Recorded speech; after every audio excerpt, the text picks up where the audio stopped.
Bienvenido, Fernando, a Himno Nacional. Te saluda Tere Menéndez, aquí me acompaña Alejandro Esteves. Alejandro, Tere, muchas gracias por la invitación y también un cordial saludo a quienes nos escuchen. Gracias, Fernando. Un poco poner en contexto, ¿no? Justamente horas antes de que se desarrolle esta audiencia, porque la audiencia como tal se instaló el miércoles, ¿verdad? Y se prolongó hasta el jueves que se dio a conocer ya la decisión. Un poco lo que sucedió antes, el contexto que se le quiso dar a través de la difusión de un video que hasta ahora desconocemos su origen y que está evidentemente manipulado, incluso tenía la voz ahí del abogado defensor de los 16 militares procesados. Al final, ese video fue presentado, no fue presentado en la audiencia. ¿Qué pasó con ese video? Bien, es importante aclarar que el video siempre estuvo en la investigación y por lo tanto en el expediente. Es O sea, era decir, parte de la cadena de custodia. las partes procesales tenían en cualquier momento acceso a ese video. Ok. Y un día antes de la instalación de la audiencia se hizo un peritaje del video. Eso no significa que no podías acceder al video días antes. Entonces la decisión de reproducir el video no tuvo ningún interés jurídico más que promover toda una campaña de estigmatización y ataque a las familias días antes de la audiencia. Porque además, en primer lugar, el video no se observa absolutamente nada y en segundo lugar, tampoco fue mencionado en los alegatos de la defensa técnica de los procesados para apelar la prisión preventiva. Entonces, lo que concluimos es que únicamente sirvió para nuevamente activar toda una campaña de ataque, controls y cuentas también de personas reales que tienen una posición a favor del Ejecutivo y particularmente en el caso a favor de la impunidad.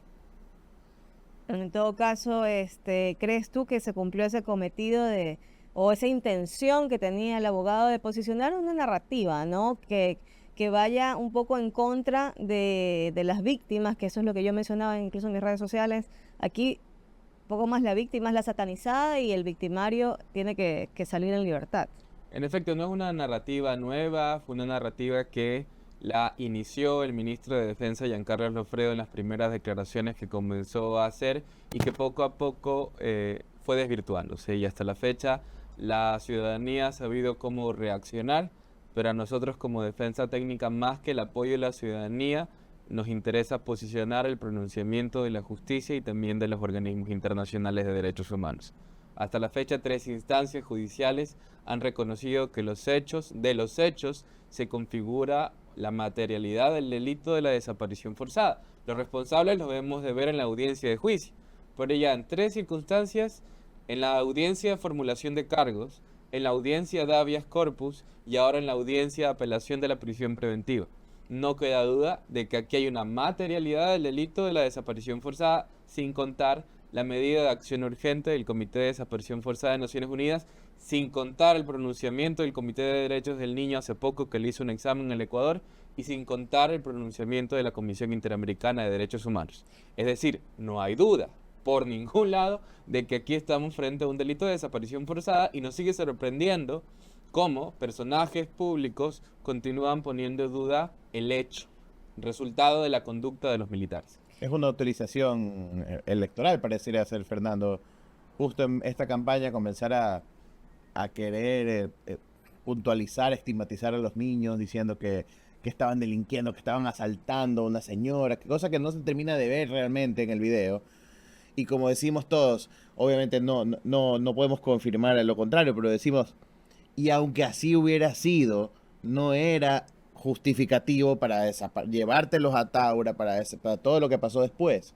Entonces, pero parecería ser más bien un tema de show, de hacer parte del poner en contra a la ciudadanía ante el caso, ¿no?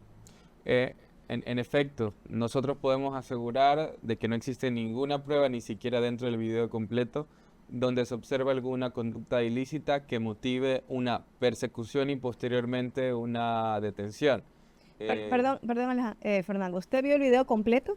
Nosotros somos parte procesal de Sí, la vio investigación el y video como completo. abogados técnicos tenemos acceso a los expedientes, algo que también pueden hacer los 16, los abogados de los 16 procesados. ¿Cuánto dura el video completo? El problema es que son varios cortos de videos, Ok. ¿no? Y eso en cualquier momento se puede solicitar a Fiscalía, pero en su momento se podrá hacer público, ¿no? Nuestro rol es decir, no existe ninguna evidencia que haya justificado el inicio de la persecución contra los chicos. Y además lo curioso es que en la audiencia de apelación los abogados de otros procesados rechazaron el actuar del abogado Jesús López. Jesús López. Sí, hablando de que era una reacción mediática, pero sobre todo que él no puede hablar por los 16 procesados. O sea, Entonces, ¿él a quién representa? ¿A cuántos de los militares? entiendo que representa a 4 A 4 de los militares. Ajá, 16. inicialmente representaba a los 16, pero bueno, la situación jurídica de cada militar no, o sea, tendrá que ser defendida también por un abogado de confianza. Ahora, este delito de desaparición forzada también lo quiere, por así decirlo, minimizar a través de instancias judiciales el Ministerio de Defensa, el Ministerio del Interior también tengo entendido que presentó en su momento un recurso.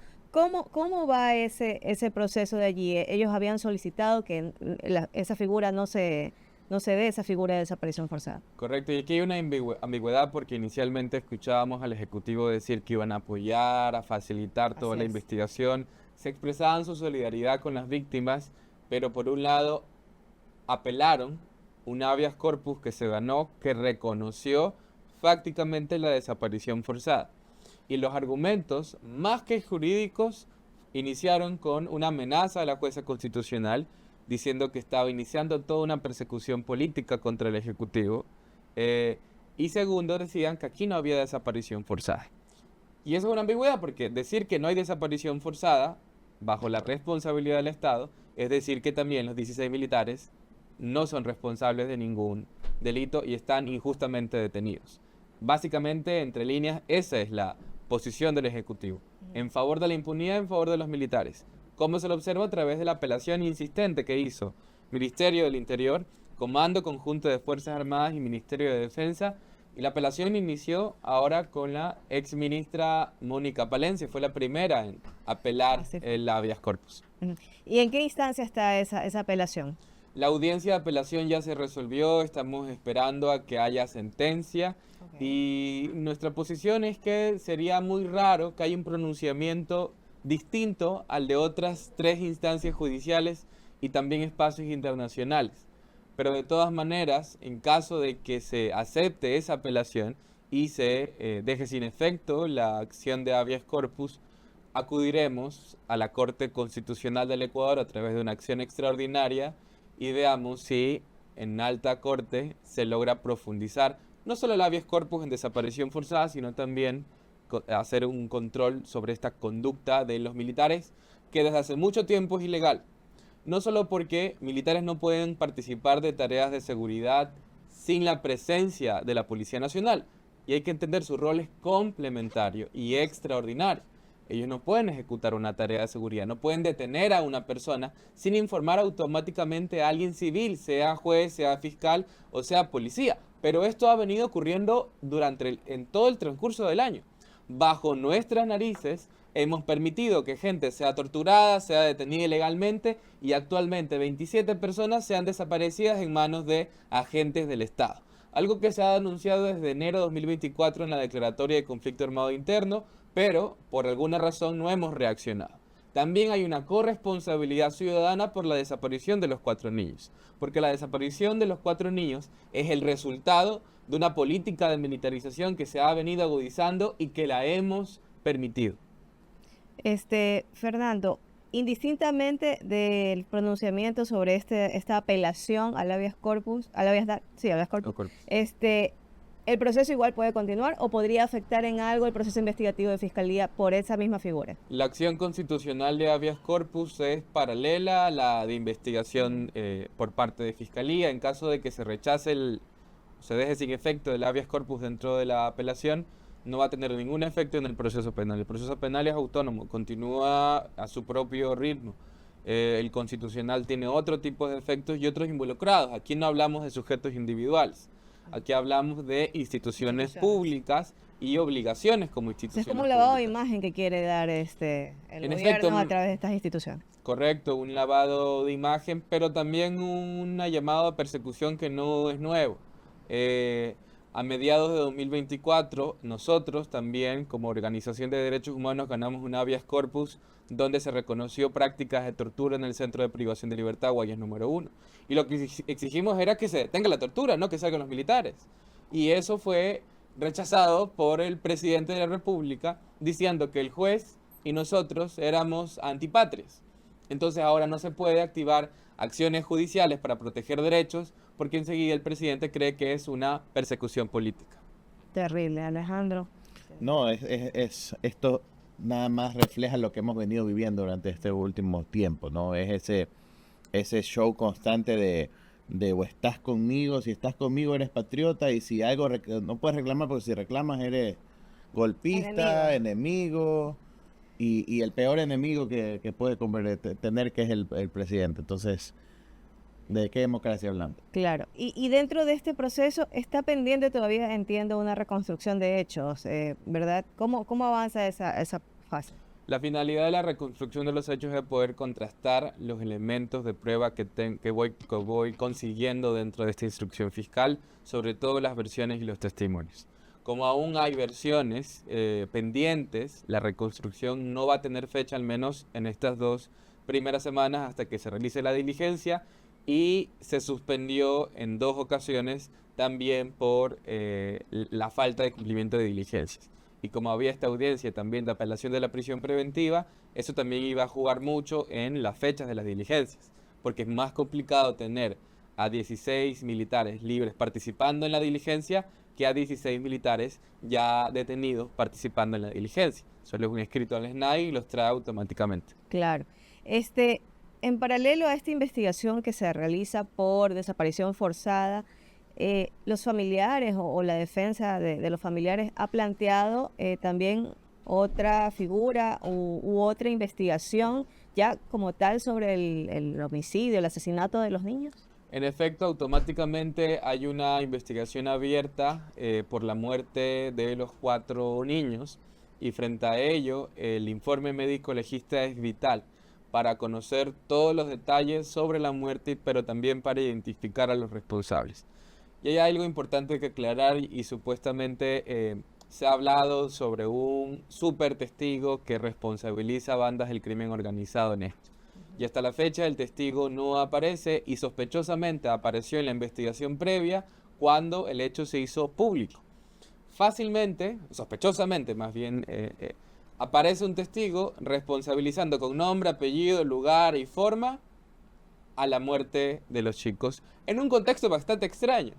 Escuché a alguien decir que tal persona los mató mientras se encontraban en un bar. En un bar, sí. Entonces, lo que esperábamos nosotros con Defensa Técnica también en la búsqueda de la verdad era conocer más de esos detalles.